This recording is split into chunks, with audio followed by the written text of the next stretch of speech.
आज के क्लास में हम अनुपात और समानुपात का भाषा से संबंधित तीसरा क्लास देखेंगे। इसके पहले 2 क्लास हो चुका है जिसमें 10 क्वेश्चन को कराया गया था। आज हम तीसरा क्लास में क्वेश्चन नंबर 11 से देखेंगे। तो चलिए हम क्वेश्चन नंबर 11 देखते हैं कि क्वेश्चन नंबर 11 क्या बोल रहा है। देखिए क्वेश्चन नंबर 11 में बोल रहा है किसी वर्ग में लड़कों एवं लड़कियों की संख्या का अनुपात जो है वह 3:5 है। ठीक है, तो अब बोला है जब 32 लड़की बाहर हो जाती है तो अनुपात 5:3 हो जाता है, तो वर्ग में लड़कों की संख्या बताएं। इस प्रश्न को हम आपको 2 मेथड से बताएंगे। पहले बेसिक पर बात करते हैं और उसके बाद शॉर्टकट। देखिए पहले जो लड़का और लड़की की संख्या का अनुपात दिया है, यानी बॉयज और गर्ल के संख्या में जो रेशियो दिया है पहले, वह 3:5 के अनुपात में दिया है। यानी अगर लड़का का संख्या अनुपात में अनुपात 3 है तो लड़की का संख्या है अनुपात में अनुपात 5। देखिए इसे हम कैसे बनाएंगे। ये जो लड़का का संख्या है ना, लड़का को संख्या को मान लीजिए आप 3x और लड़की की संख्या को मान लीजिए 5x। ठीक है, लड़का का संख्या हो गया 3x और लड़की की संख्या हो गया 5x। इसके बाद क्या बोला है, बोला है कि जब 32 लड़की बाहर हो जाती है, यानी 32 लड़की बाहर हो जाती है, यानी लड़का का संख्या में कोई छेड़छाड़ नहीं हुआ है। लड़का का संख्या जितना पहले था उतना अब भी होगा, यानी लड़का का संख्या में कोई छेड़छाड़ नहीं। यानी देखिए लड़का का संख्या पहले कितना है, तो लड़का का संख्या जो है पहले, लड़का का संख्या पहले है 3x और लड़की की संख्या कितना है तो 5x। बोला है जब 32 लड़की बाहर हो जाती है, तो 32 लड़की बाहर हो जाती है तो बाबू केवल लड़की के संख्या में हम 32 की कमी करेंगे। तो 32 लड़की बाहर होने के बाद जो अनुपात होता है वह इतना हो जाता है, जबकि वास्तव में देखिए अनुपात कितना बोला है। बोला है कि जब 32 लड़की बाहर हो जाती है तो अनुपात 5:3 हो जाता है। तो 32 लड़की बाहर हो जाने के बाद अनुपात हो गया इतना, जबकि वास्तव में जो अनुपात है वह है 5 बट्टा कितना तो कहेंगे 3, यानी 5:3 हो जाता है। हम अनुपात को बट्टा भी बोलते हैं। अब इसको सॉल्व कीजिए। अब इसमें हम क्या करेंगे, क्रॉस मल्टीप्लाई करेंगे। देखिए जब यहाँ से ऐसे ऐसे क्रॉस मल्टीप्लाई करेंगे, यानी इसका गुणा इधर और इसका गुणा इधर करेंगे, तो इस 3 से अगर 3x में हम गुणा करेंगे तो देखिए यहाँ पे कितना निकल कर आएगा। अगर हम 3 से 3x में गुणा करेंगे तो कितना निकल कर आएगा, 9x यहाँ पर निकल कर आएगा। और बराबर में होगा ये 5 से 5x में गुणा करेंगे तो बाबू होगा 25x, और 32 में 5 से गुणा करेंगे तो होगा 160। ठीक है, इतना होगा। अब देखिए ये माइनस का 160 जो है इधर लाएंगे तो प्लस का 160 होगा, यानी हम इसको लिख सकते हैं 9x प्लस में 160 बराबर 25x, इतना लिख सकते हैं। अब इसको सॉल्व कीजिए। अब इसमें कुछ नहीं है, सॉल्व कर देना है। सॉल्व करने के बाद हमारा आंसर आ जाएगा। अब देखिए सॉल्व करते हैं। 160 को इधर रहने दीजिए और यहाँ पर है 25x, और ये प्लस का 9x इधर जाएगा तो माइनस का 9x होगा। प्लस का 9x इधर जाएगा तो माइनस का 9x होगा, तो यहाँ पर लिखिए सिंपल। अब देखिए 160 बराबर 25x में से 9x जाएगा तो कितना होगा, तो कहेंगे 16x। अब यहाँ से x का वैल्यू निकालिए, x का वैल्यू तो इधर करेंगे तो 160 और बट्टा में 16 बराबर होगा x के। अब यहाँ से काटेंगे तो 16 दहाँ के होगा 160, यानी 10 बराबर होगा किसके, x के। यानी यहाँ से x का वैल्यू निकल कर आया कितना, तो x का वैल्यू निकल कर आया 10। अब हमसे किसका संख्या पूछ रहा है, देखिए यहाँ पे किसका संख्या पूछ रहा है, लड़का का संख्या पूछ रहा है। तो लड़का का संख्या हम कितना माने हैं, इस प्रश्न में हम लड़का का संख्या माने हैं कितना, तो लड़का का संख्या माने हैं हम 3x। और हमसे किसका संख्या पूछ रहा है, लड़का का ही ना संख्या पूछ रहा है, यानी बॉयज की संख्या पूछ रहा है, लड़का का संख्या पूछ रहा है। तो देखिए बॉय कितना है, तो बॉय है 3x और x का वैल्यू निकल कर आया है 10। तो अब यहाँ पर हम पुट करेंगे तो 3 × 10, यानी जो लड़का का संख्या निकल कर आएगा वो हो जाएगा 30। लड़का का संख्या कितना निकल कर आया, तो लड़का का संख्या निकल कर आया यहाँ से 30। चलिए एक बार और हम देखते हैं। यानी बोला है कि किसी वर्ग में लड़का एवं लड़की की संख्या का अनुपात 3:5 है। ठीक है, हमने मान लिया 3:5 है। बोला कि जब 32 लड़की बाहर हो जाती है तो अनुपात 5:3 होता है। तो लड़का का संख्या को माने 3x और लड़की की संख्या को मानो 5x। अब देखिए लड़का है पहले 3x और लड़की है 5x। बोला है जब 32 लड़की बाहर हो जाती है तो लड़की की संख्या में 32 का कमी करेंगे तो अनुपात होता है इतना, जबकि वास्तव में हो जाता है इतना। अब यहाँ से हम x का वैल्यू निकाल लिए तो x का वैल्यू निकल कर आ गया 10। तो अब हमसे पूछ रहा है कि लड़का का संख्या बताओ कि लड़का का संख्या क्या होगा। तो देखिए लड़का का संख्या कितना माने थे हम, लड़का का संख्या यहाँ पे माने थे कितना, तो लड़का का संख्या माने थे 3x। यहाँ पर लड़का का संख्या 3x, तो x का वैल्यू था 10 तो 3x का वैल्यू हो गया 30, यानी लड़का का संख्या कितना था, तो लड़का का संख्या था 30। देखिए 30 किस है, ऑप्शन नंबर ए में यही हमारा उत्तर होगा। अब तो यह थोड़ा लंबा प्रोसेस है, अब हम इसमें शॉर्टकट करने का तरीका देखेंगे कि शॉर्टकट कैसे कर सकते हैं। चलिए अब हम उसको देखते हैं कि शॉर्टकट इसमें बाबू कैसे किया जा सकता है। देखिए ऊपर में आप लोग क्वेश्चन पढ़ लिए होंगे कि क्वेश्चन में क्या बोला था। क्वेश्चन में बोला था कि किसी वर्ग में लड़का और लड़की की संख्या का जो अनुपात था वह कितना था, 3:5 के अनुपात में था। यानी बॉयज़ और गर्ल के जो संख्या में बाबू रेशियो था, बॉयज़ और गर्ल के संख्या में जो रेशियो था वह 3:5 के अनुपात में था। ठीक है, 3:5 के अनुपात में था। उसके बाद क्या बोला कि जब 32 लड़की बाहर हो जाती है, जब 32 लड़की बाहर हो जाती है तो अनुपात कितना होता है, तब अनुपात जो है इसका 5:3 के अनुपात में हो जाता है। यानी संख्या में तो बाबू हमें मालूम है कि संख्या में 32 का कमी हुआ है, यानी संख्या में जो कमी हुआ है वह संख्या में कितना का कमी हुआ है, संख्या में 32 का कमी हुआ है। यदि हमें यह मालूम चल जाए कि अनुपातिक कमी कितना का हुआ है तो अनुपातिक कमी हमें यहाँ से मालूम करेंगे कि अनुपातिक कमी कितना होगा। देखिए बोला है कि जब लड़की की संख्या में 32 की कमी हो जाती है तब अनुपात 5:3 हुआ है। तो यहाँ पे सोचिए कि बोला है कि लड़की की संख्या में 32 की कमी हो जाती है, यानी लड़का का संख्या पहले जितना था लड़का का संख्या अब भी उतना होगा कि नहीं होगा, तो होगा। तो यहाँ पे हम लड़का का संख्या समान करेंगे। तो देखिए लड़का का संख्या समान करने के लिए क्या करना है, लड़का का संख्या क्या समान करने के लिए यहाँ पे लड़का का संख्या है 5, अनुपात में अनुपात 5 और यहाँ पर है अनुपात में अनुपात कितना था, कहेंगे 3। तब देखिए यहाँ पे उल्टा गुना कीजिए, ई वाला लड़का का संख्या से इसमें और ई वाला लड़का का संख्या से इसमें गुना कीजिए। तो देखिए हम गुना करेंगे तो क्या होगा, यानी यहाँ पर हम 5 से गुना करेंगे और नीचे वाला में हम क्या करेंगे 3 से गुना करेंगे। तो देखिए गुना करने के बाद इसमें कितना आएगा, तो हम गुना करेंगे तो ऊपर आएगा 5×3 कितना, तो 15, 5×3 15 और अनुपात में आ गया कितना है, यहाँ पर हो गया 5×25 और यहाँ पर जब गुणा करेंगे तो देखिए कितना आएगा। जब हम यहाँ पर गुणा करेंगे तो यहाँ पर गुणा करेंगे तो 3×5 15 यहाँ पर भी आ गया और 3×3 9 यहाँ पर भी आ गया। अब ऊपर वाला पर ध्यान नहीं देना है, अब इस पर ध्यान देना है। यानी लड़का का संख्या दोनों जगह क्या हुआ, तो लड़का का संख्या बाबू दोनों जगह यहाँ पे समान हो गया।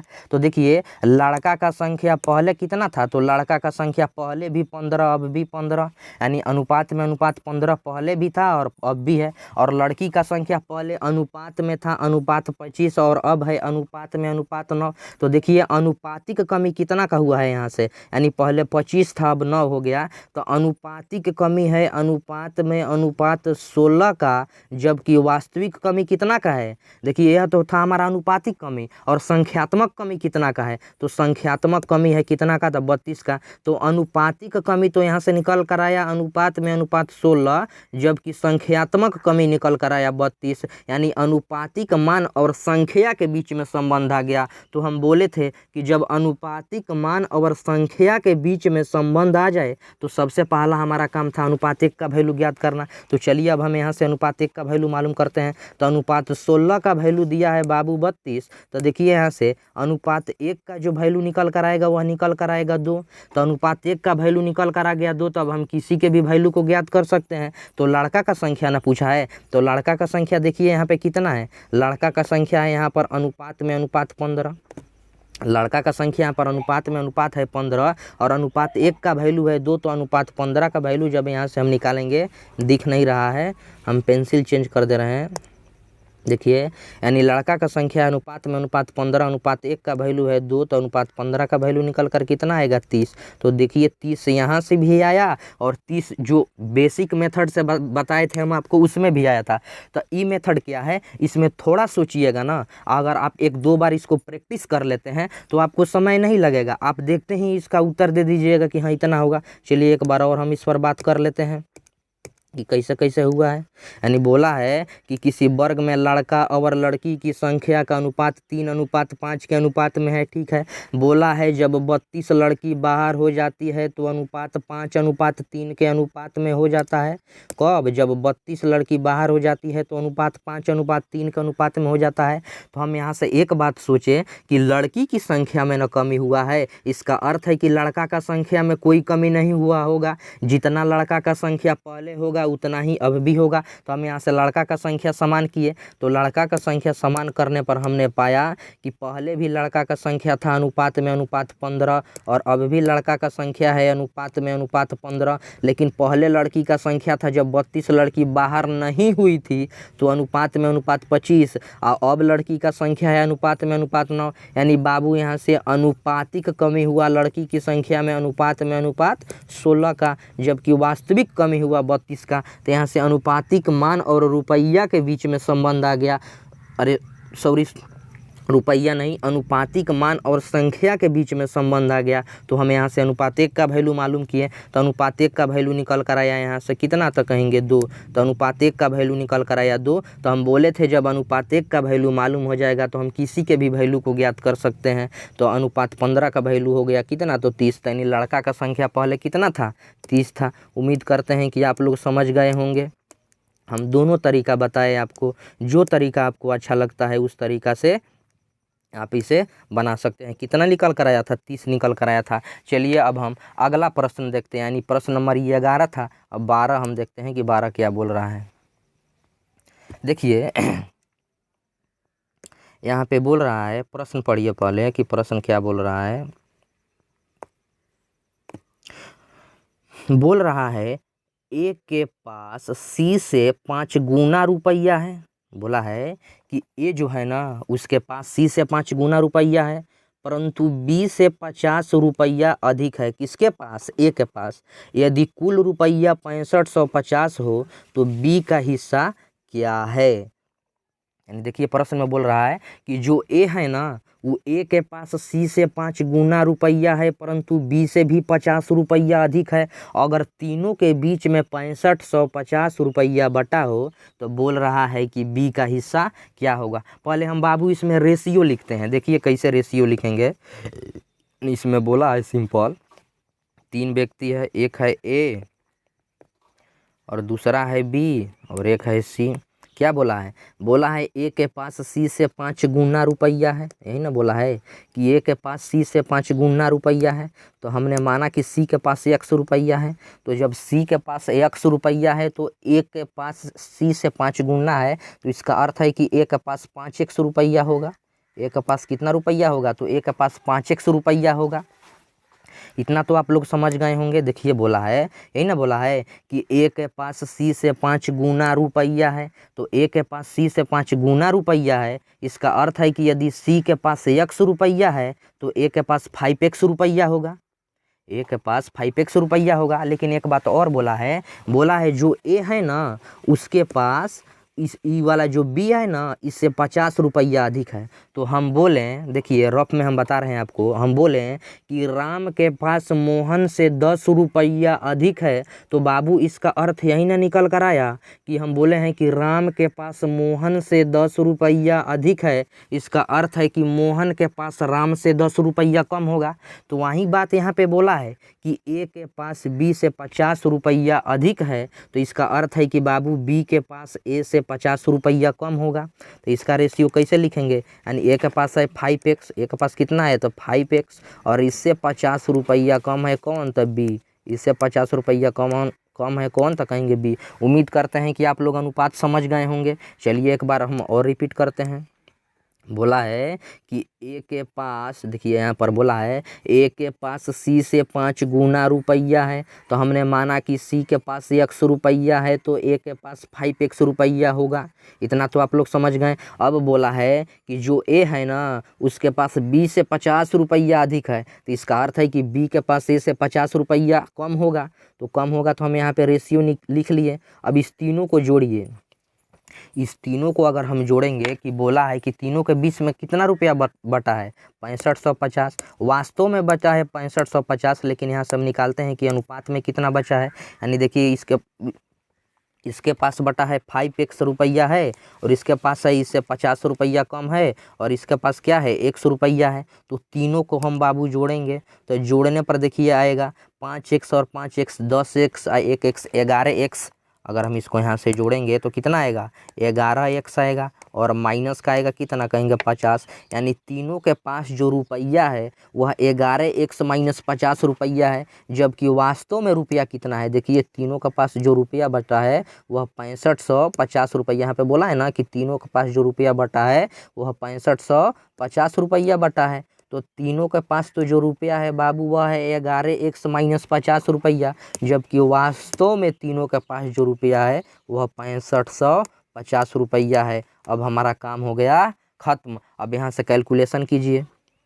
तो देखिए हम कैलकुलेशन करेंगे तो क्या होगा, यह माइनस का 50 इस साइड जाएगा तो प्लस का 50 होगा। तो इसको हम लिखेंगे 11x बराबर 6550 और प्लस का 50। इतना हम लिखेंगे, इसको इतना लिखेंगे। अब इसको और सॉल्व कीजिए। तो सॉल्व करेंगे तो 11x बराबर 6550 में 50 जोड़ेंगे तो कितना होगा, तो 6600 होगा। यानी 6600 होगा ना, 6600 होगा। अब यहाँ से x का वैल्यू ज्ञात कीजिए। तो बाबू जब यहाँ से हम x का वैल्यू मालूम करेंगे तो x का वैल्यू होगा कितना, तो कहेंगे 600। x का वैल्यू निकल कर आया कितना 600। तो x का वैल्यू निकल कर आया 6। तो हमसे प्रश्न में क्या पूछ रहा है, देखिए हमसे प्रश्न में क्या पूछ रहा है, यहीं पर बना रहे हैं कि प्रश्न में पूछ रहा है कि b का हिस्सा क्या है। यही ना पूछ रहा है b का हिस्सा क्या है। तो देखिए b का हिस्सा कितना माने हैं हम 5x माइनस 50 रुपया।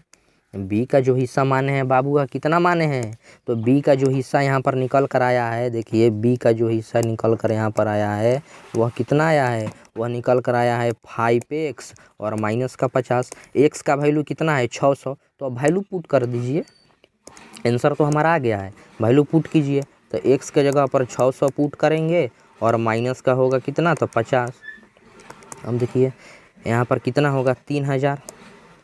हम स्टेप बाय स्टेप लिख रहे हैं आप लोगों को समझने के लिए। अगर आपका कैलकुलेशन मजबूत है तो आपको इतना करने की ज़रूरत नहीं है। आप वहाँ पे डायरेक्ट सोचिए कि 600 में 5 से गुणा करेंगे तो 3000 और 3000 में से 50 जाएगा तो 2950 हमारा आंसर हो जाएगा। अब यहाँ से 50 माइनस कीजिए। तो जब यहाँ से 50 हम माइनस करेंगे तो 3000 में से जब 50 घटेगा तो हमारा कितना होगा 2950। यानी जो बाबू बी का हिस्सा होगा वह कितना होगा, बी का हिस्सा होगा 2950। देखिए 2950 किस ऑप्शन में है, 2950 किसी में दिया है, नहीं दिया है। इस क्वेश्चन का जो आंसर है वह मिस्टेक है। आप लोग इसमें बना लीजिएगा, एक ऑप्शन किसी को काट कर आप लोग बना लीजिएगा। चलिए डी में जो नॉन है इसको काट कर हम इसी के जगह पर 2950 रुपया लिख दे रहे हैं कि इसका जो आंसर होगा वह 2950 होगा। एक बार और हम आपको समझाते हैं। बोला है कि ए के पास सी से 5 गुना रुपया है, तो माने कि सी के पास 100 रुपया है तो ए के पास 5x रुपया है और बी के पास ए से 50 रुपया का है, कम है। तो कम है तो 5x माइनस 50, यह बोला नहीं है कि कम है, यह बोला है कि ए के पास बी से 50 रुपया अधिक है। तो हमने सोचा कि जब ए के पास बी से 50 रुपया अधिक है इसका अर्थ है बी के पास ए से 50 रुपया कम होगा। रेशियो लिखने के बाद तीनों के बीच में रुपया बटा है इतना, लेकिन वास्तव में है इतना। यहाँ से x का वैल्यू निकाल लिए और b का हिस्सा निकल कर आ गया 2950। उम्मीद करते हैं कि आप लोग समझ गए होंगे। चलिए अब हम क्वेश्चन नंबर 13 देखते हैं। 12 हमारा हो गया।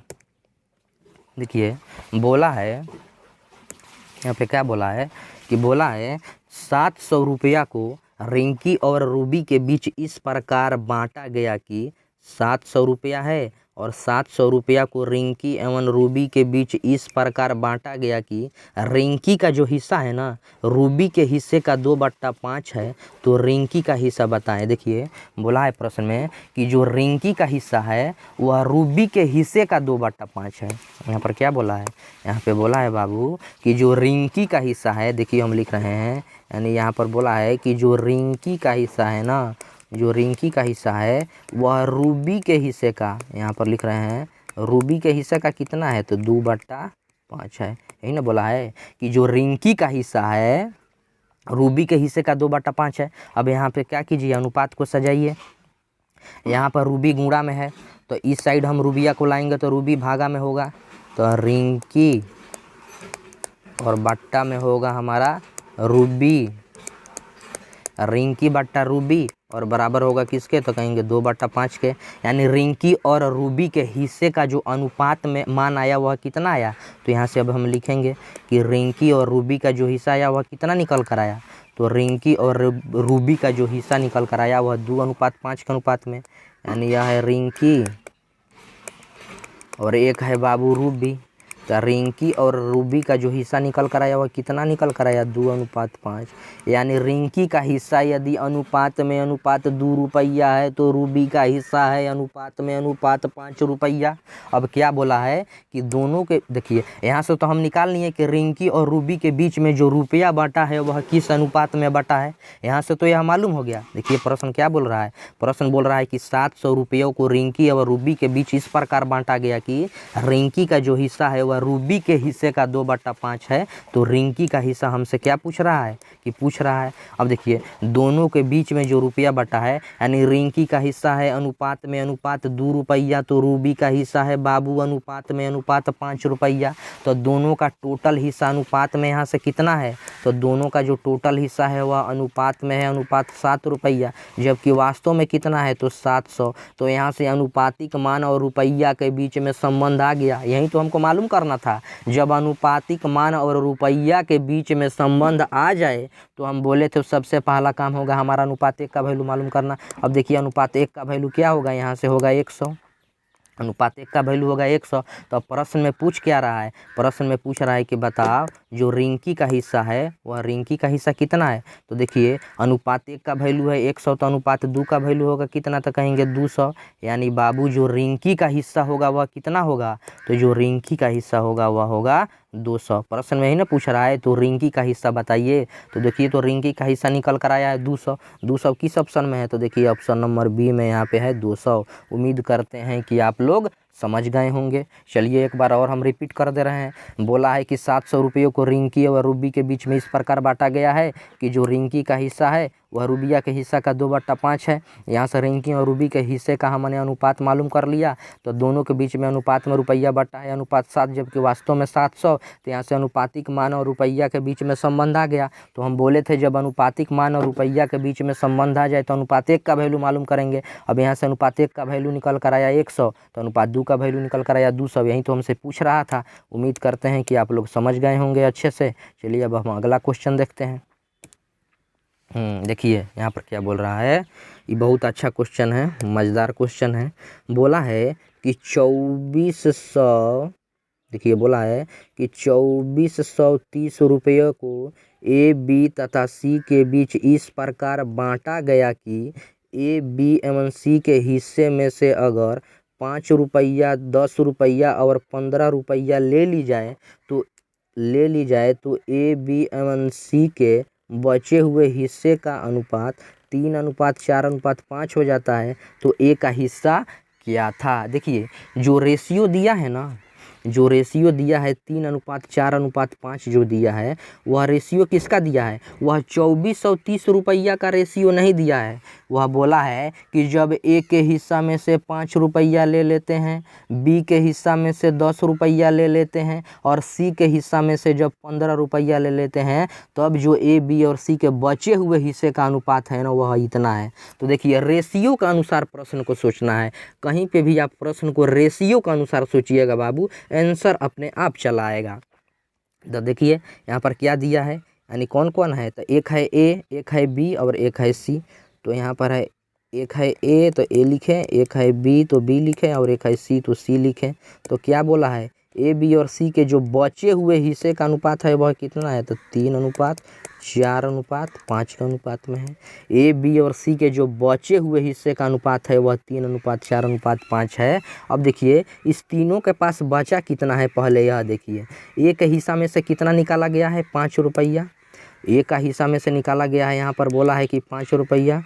बी के हिस्सा में से निकाला गया है कितना, 10 रुपया। और सी के हिस्सा में से निकाला गया है कितना, तो कहेंगे 15 रुपया। अब जोड़िए इसको कि टोटल कितना रुपया निकाल लिया गया है। तो टोटल बाबू यहाँ से 30 रुपया ले लिया गया है। तो रुपया टोटल कितना था, टोटल जो हमारा रुपया था वह कितना था, 2430 था। देखिए तो टोटल रुपया था कितना, तो 2430। टोटल रुपया यही ना था 2430। तो अगर हम 2430 में से 30 को माइनस कर देते हैं तो कितना बचेगा, 2400। यानी ए बी और सी के बचे हुए हिस्सों का जो वास्तविक वैल्यू है वह कितना है, 2400। और यह जो 3:4:5 है यह अनुपातिक वैल्यू है इतना। तो देखिए यानी तीनों के बीच में जो रुपया बांटा गया है, यानी निकाल लेने के बाद 2400, जबकि अनुपात में बटा है कितना, तो कहेंगे इतना। तो यहाँ से हम अनुपातिक मान और रुपया के बीच में संबंध स्थापित करेंगे। अनुपातिक मान और रुपया के बीच में संबंध स्थापित करेंगे। तो देखिए तो यानी ए को बटा है अनुपात में अनुपात 3 रुपया, तो बाबू बी को बटा है अनुपात में अनुपात 4 रुपया, और सी को बटा है अनुपात में अनुपात 5 रुपया। तो तीनों को जोड़िए, तो तीनों को जोड़ेंगे तो हम पाएंगे कि 4 3 7 5 12, यानी तीनों के बीच में जो रुपया बटा है वह अनुपात में बटा है अनुपात 12, जबकि वास्तव में बटा है कितना, 2400। तो यहाँ से अनुपातिक मान और रुपया के बीच में संबंध आ गया। तो हम बोले थे जब अनुपातिक मान और रुपया के बीच में संबंध आ जाए तो सबसे पहला काम होगा हमारा अनुपात 1 का वैल्यू मालूम करना। देखिए यहाँ से जब हम अनुपात 1 का वैल्यू मालूम करेंगे तो कितना होगा, 200। अनुपात 1 का वैल्यू मालूम करेंगे तो 200। तो पूछ रहा है कि ए का हिस्सा क्या था। तो देखिए अभी ए का हिस्सा कितना है, यानी ए का जो यह हिस्सा आया है ना निकल कर, यह बचा हुआ हिस्सा निकल कर आया है। तो ये बचा हुआ हिस्सा निकल कर कितना आया है, अनुपात में अनुपात 3। और अनुपात 1 का वैल्यू निकल कर आया है कितना, तो 200। तो अनुपात 3 का वैल्यू होगा कितना, तो कहेंगे 600। तो देखिए यह जो 600 निकल कर आया यह हमारा उत्तर नहीं हुआ। यह 600 क्या निकल कर आया, जब ए के हिस्सा में से हम 5 रुपया ले लिए हैं तब निकल कर आया है कितना, तो कहेंगे 600। तो इसको अब हम क्या करेंगे, 5 रुपया दे देंगे। तो जब हम ए को अब क्या करेंगे, 5 रुपया दे देंगे, तो ए के पास रुपया कितना था, यानी हम 5 रुपया जब दे देंगे तो ए के पास जो रुपया था वह कितना था, 605 रुपया। यही हमारा आंसर होगा। देखिए यहाँ पे बोला है यहाँ पे क्या बोला है कि 2430 रुपया को ए बी तथा सी के बीच इस प्रकार बांटा गया कि ए बी एवं सी के हिस्से में से अगर क्रमशः, क्रमशः का अर्थ होता है कि जिस तरह बोला है उसी तरह बोला है, क्रमशः 5 रुपये 10 रुपये और 15 रुपये ले ली जाए। किस, यानी ए से 5 रुपया, बी से 10 रुपया और सी से जब 15 रुपया ले ली जाए तो उसके बचे हुए हिस्सों का जो अनुपात है वह 3:4:5 है। तो वे का हिस्सा क्या था, तो हमने लेने के बाद इसमें से जब 30 रुपया माइनस किए तो इस तीनों के पास निकल कर आया 2400। तो अनुपात में तो निकल कर आया अनुपात 12, जबकि संख्या में निकल कर आया 2400। तो यहाँ से अनुपातिक मान और संख्या नहीं सॉरी रुपया, यहाँ से अनुपातिक मान और रुपया के बीच में संबंध आ गया। तो हमने अनुपात 1 का वैल्यू मालूम कर लिया 200। तो अनुपात 3 का वैल्यू निकल कर आया कितना, 600। तो यह नहीं बोल रहा है कि ए के पास अब कितना है, कितना था, यानी निकालने से पहले कितना था। तो हम इसमें से 5 रुपया निकाल लिए हैं, तो 5 रुपया बाबू निकाल लिए हैं तो 5 रुपया जोड़ देंगे तो ए के पास यानी रुपया था कितना, 605 रुपया। उम्मीद करते हैं कि आप लोग समझ गए होंगे। देखिए अब हम देखते हैं कि किस ऑप्शन में 605 रुपया दिया है। यानी देखिए यहाँ पे जो ऑप्शन नंबर बी है, ऑप्शन नंबर जो बी है, ऑप्शन नंबर बी में कितना दिया है, 605 रुपया इसी में दिया है, यही हमसे पूछ रहा था। तो उम्मीद करते हैं कि आप लोग समझ गए होंगे। चलिए अब हम अगला क्वेश्चन देखते हैं कि अगला क्वेश्चन हमारा क्या बोल रहा है। देखिए यहाँ पे बोल रहा है कि कुछ रुपयों को ए बी सी के बीच, बहुत इंपॉर्टेंट प्रश्न है, कुछ रुपयों को ए बी और सी के बीच 1/2 अनुपात 1/3 अनुपात 1/4 के अनुपात में बांटे जाने के बदले 2:3:4 के अनुपात में बांट दिया जाता है, तो ऐसे में सबसे अधिक फायदा किसको होगा। देखिए कहने का अर्थ है ना कि ए बी और सी के बीच में जो सही से बांटे जाना था ना, वह 1/2 अनुपात 1/3 अनुपात 1/4 के अनुपात में बांटे जाना था। देखिए सही वाला कौन था, यहाँ पे हम लिख रहे हैं कौन है, तो एक है ए और एक है बाबू बी और एक है सी। देखिए सही वाला जो है ना, सही से इस तीनों के बीच में किस अनुपात में बांटा जाना था, तो जो सही से बांटे जाना था वह बांटे जाना था 1/2 अनुपात 1/3 अनुपात 1/4 के अनुपात में बांटे जाना था। पहले आप इसको सॉल्व कीजिए, इसको क्या करना है, 1/2 अनुपात 1/3 अनुपात जो 1/4 है, इसको हम संतुलित करेंगे। कि संतुलित करने के बाद तब ना था चलेगा कि वास्तव में कितना कितना बांटा जाना था। देखिए सही सही है तो हम इसको संतुलित करेंगे। तो संतुलित करने के लिए हम बोले थे क्या करना है, इस 2 का इस 3 का इस 4 का एलसीएम लेंगे। तो जब हम इसका एलसीएम लेंगे तो एलसीएम निकल कर आएगा 2 3 4 का एलसीएम कितना होता है, तो 2 3 4 का एलसीएम यहाँ से निकल कर आएगा 12। एलसीएम आ गया 12। अब देखिए इस 2 से इस 12 में भागा देंगे, तो 2 से 12 में भागा देंगे तो भागफल होगा कितना, 2 6 के 12 6, और 6 से 1 में गुणा करेंगे तो यहाँ पर होगा 6, यानी यहाँ पर सिंपल 6 लिखिए कि हाँ यहाँ पर 6 होगा अनुपात।